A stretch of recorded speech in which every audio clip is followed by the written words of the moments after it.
Now, in this last method for solving for quadratics, we're going to use what's called a quadratic formula. And it stems from this general formula for a quadratic. Ax squared plus bx plus c equaling 0. Now, let me show you what the quadratic formula looks like. This is a way of coming up with roots, and we're going to substitute in the values for a, b, and c in our equation, and then we can solve for x. So let's try one out. So here's the quadratic formula. Now let's get an equation that we can work with. Now our a is going to be 2, our b is going to be 5, our c is going to be 3. So if you look outside the radical there, we got a negative 5 in the numerator, and the denominator we'll just get a 4. And then we have to work all that out underneath the square root sign there. We get 25 minus 24, which is just 1. So we're going to get the square root of 1 under the radical, which happens to be just 1. So we should come out with x equals minus 5 plus or minus 1 over 4. And then we can set x equal to a negative 5 plus 1 over 4, and x equals a negative 5 minus 1 over 4, and we'll get x equals a negative 1 and x equals a negative 3/2 for our roots. So it's substituting in those coefficients.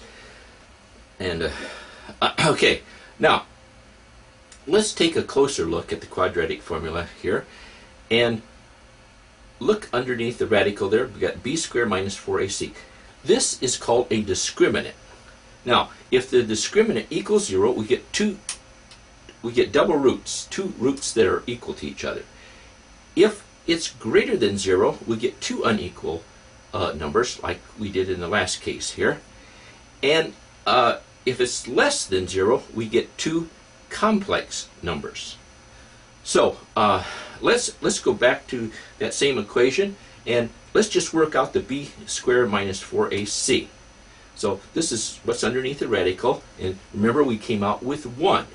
Alright, so b squared minus 4ac, the discriminant, is equal to 1, which is greater than 0, so we should get 2 unequal real numbers. So that's a little something to keep in mind. So let's do a few more problems involving the quadratic formula here. Now, our a is going to be 1, our b is going to be 5, our c is going to be negative 36. So here's what it looks like. We got a little bit of a mess underneath the radical there. Got a negative 5 also in the numerator, and we'll get 2 in the denominator. So if we work what's up underneath the radical there, we get 25 plus 144. And that's just going to give us the square root of 169, which is a 13. So we get y equals a negative 5 plus or minus 13 over 2. Now we can set y equal to a negative 5 plus 13 over 2, and y equal negative 5 minus 13 over 2. And if you work those down, you'll get y equals 4 and y equals negative 9 as your 2 solutions. Now here we want to get this equation into a standard form. So let's get everything on the left hand side. Let's subtract 6x from both sides, and then let's add 2 to both sides.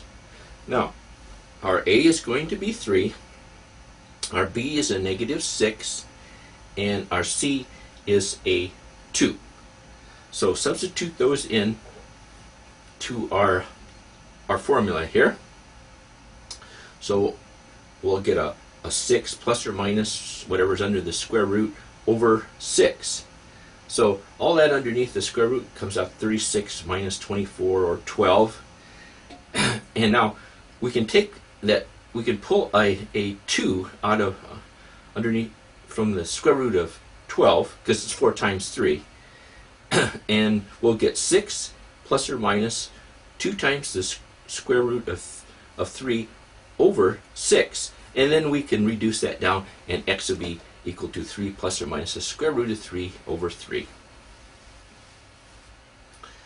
This case here, let's take and use the distributive property on the left hand side, multiply through by 2x, so we get 2x squared minus 4x equal x plus 12, and then we can take and subtract x from both sides, and then subtract 12 from both sides, and then we got the standard form.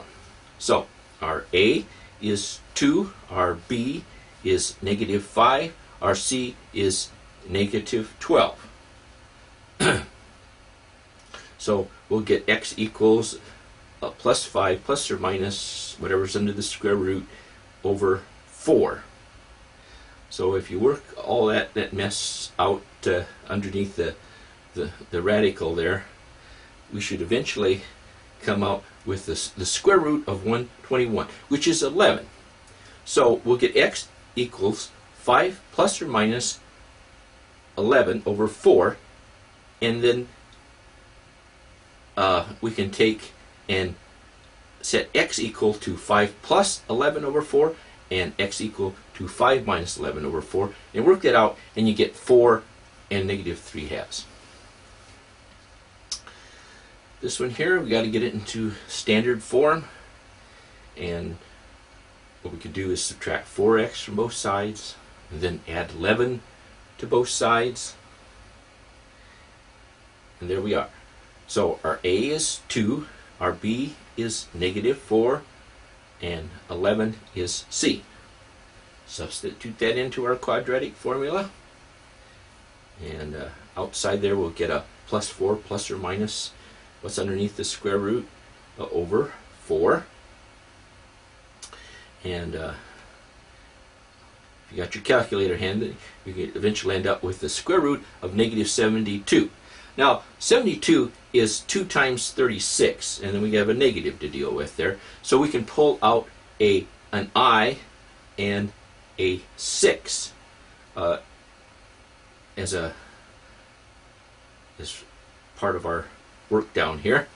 So we'll get x equals 4 plus or minus 6i times the square root of 2 over 4, and then we can reduce that down to x equals 2 plus or minus 3i times the square root of 2 over 2. Thank you.